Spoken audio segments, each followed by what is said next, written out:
Hi, welcome to Change from the Centre. I am the political geek and hippie that is Martin Curtis. And today I'm going to be asking the same question that I suspect any person in the UK that's got an interest in politics is going to be asking themselves today, which is whatever is Keir Starmer up to? I genuinely, at the moment, am baffled. Not only is he a prime minister without a clear strategy and without a clear direction for his government, but he's a prime minister that keeps bottling it.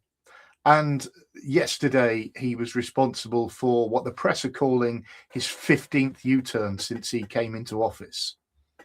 Not only was it his 15th, in my opinion, it was probably his worst.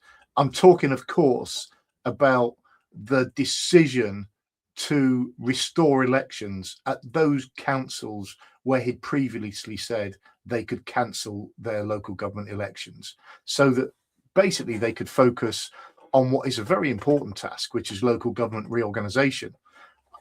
It's another debate about whether it was right to cancel elections and whether that was his motive to cancel elections. And it's also true, as some people will inevitably tell me, that he changed his mind because the legal advice changed.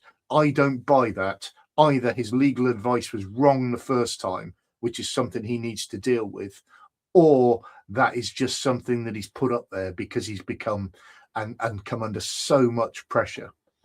But it's a massive issue, not only because it's handed a huge victory to Reform, who were the ones that were going to take government to court, but also because of the impact it has on a lot of those people that Keir Starmer might be relying on to put pressure on their MPs, as an example, not to submit signatures. And I'm going to talk about the impact on local government reorganisation in a bit. But if you've got any idea what Keir Starmer's strategy is, please put a comment in the comments box. I'd love to see it. And, if I can, I'll comment as well. But at the moment, I don't see it. I have done a video about what I think he should do, part of which is about definitely 100% doing different things, because what he's doing at the moment isn't working. And if he continues along this path, it will continue not to work. But I want to talk about two aspects of local government reorganisation, really, and the impact it has. The first one is on a personal level, because we do have to think about what the impact of government decisions, and especially what a broken political system has on individuals. And in this case, I'm going to talk about those individuals who in the past have put themselves up for election. And in particular, those individuals who are councillors in those councils where they thought they weren't going to have elections.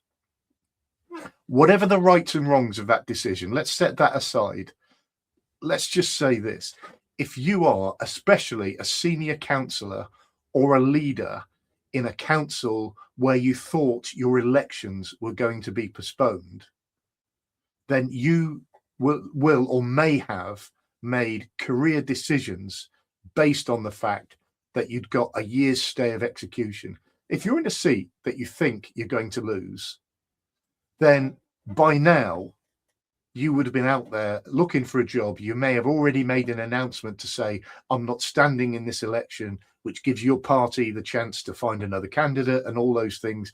And you're out there either negotiating with your current employer to get full-time work, or going out and trying to find full-time work yourself. And I know that's a genuine issue for councillors, because that's exactly where I was when I was a council leader and when I was a senior cabinet member.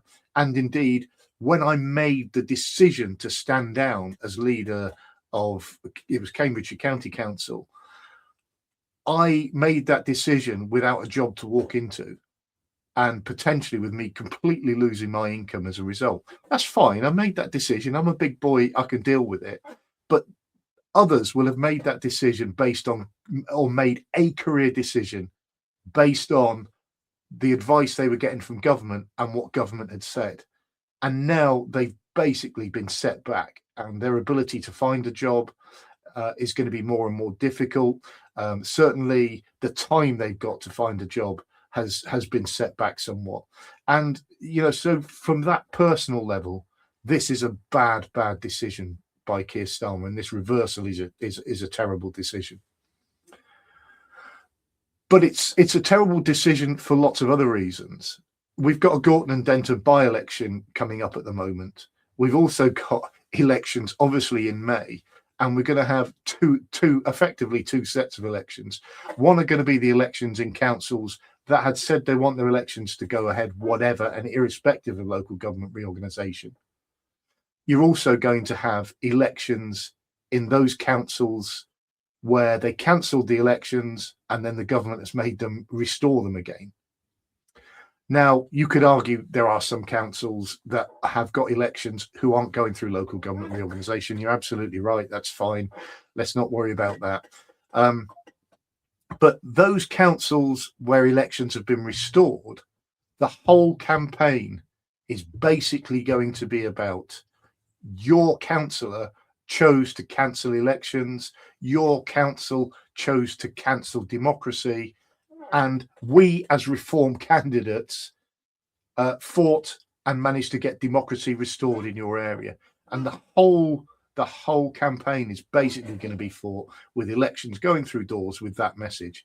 And if it comes to May and Keir Starmer is still in power, I think it's a big if, but if it comes to May and Keir Starmer is still in power, then if they can show that those councils who were not going to have elections have fared worse, that makes Keir Starmer's situation even worse. And personally, I think that as soon as either the left of the Labour Party or the right of the Labour Party, or the other way around if you want to look at my hands, get themselves organised and find a single candidate to row behind, I think as soon as one of those two wings of the party have got that sorted, they're going to go for it because they know this is coming. And if they can get a head start on the other side, then of course they're going to go for it. I'm not sure that's good politics, but that is absolutely what I think is going to happen. And we need to be thinking about that because that means we're going to be getting another prime minister. And, I've said before, I don't want it because I think Keir Starmer has earned himself a full term. And I think we have, as a country, we have come to accept this idea that prime ministers last 2 years at the most, and then we get rid of them. And I don't think that's good. But Keir Starmer is bringing this on himself. At the moment, the strategic side of his premiership is an absolute disaster. And I've said, I think he needs to start doing something different. I think he needs to change tack a little bit or create something that provides a bigger focus that people are able to latch onto. And my view is that that's about fixing our broken political system. And that fundamentally is what Change from the Centre,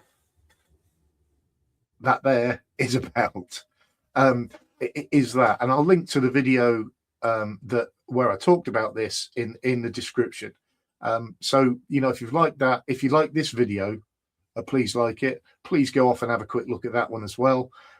And if you if you like this video, please also consider subscribing to my channel because it really helps me. It also means that you can. It means that you'll get notified in your feed when videos like this come out. But to sum up what I'm basically saying today, it is what it says on the tin. Basically, Keir Starmer needs to grow a pair.